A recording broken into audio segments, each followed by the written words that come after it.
గ్రామంలోని ప్రజలు సాధారణంగా ఎవరు ఊహించలేని పని చేశారు. ఈ పనిని పూర్తి చేయడానికి వారికి అనేక తరాలు గడిచాయి. వాస్తవానికి ఎన్నో దశాబ్దాల క్రితం వారి పూర్వీకులు ఒక రాతి పర్వతం పైన ఈ గ్రామాన్ని స్థాపించారు. కానీ ఆ గ్రామ భూమిలో మట్టి లేకుండా కేవలం రాళ్లే ఉండడంతో వ్యవసాయం చేయడం అసాధ్యంగా మారింది.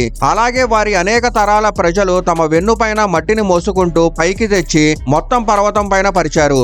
ఈ పర్వతం పూర్తిగా మృదువుగా ఉండడంతో నీటిని నిల్వ చేయడానికి వారు మట్టితో లేదా రాళ్లతో చిన్న చిన్న గోడలు, మెట్లు నిర్మించారు. దీంతో నీరు నిల్వ ఉండి మట్టిలో తమ పంటలను పెంచుకునే అవకాశం ఏర్పడింది. ఈ పద్ధతినే నేడు సైంటిఫిక్ గా టెర్రస్ ఫార్మింగ్ అంటారు. మెయిన్ గా ఈ గ్రామ ప్రజలు ఎనిమల్ హస్బెండరీ మరియు వరి సాగు మీద ఆధారపడి జీవిస్తున్నారు. ఈ గ్రామ కథ మనకు ఒక ముఖ్యమైన విషయం చెప్తుంది. సాధనాలు లేకపోయినా సాహసం, శ్రమ, తరాల జ్ఞానం ఉంటే ప్రకృతినే మనిషి మార్చగలడు. రాళ్ల పర్వతాన్ని పచ్చని పొలాలుగా మార్చిన ఈ ప్రజలు నిజంగా ప్రకృతితో పోరాడలేదు, దానితో కలిసి జీవించడం నేర్చుకున్నారు.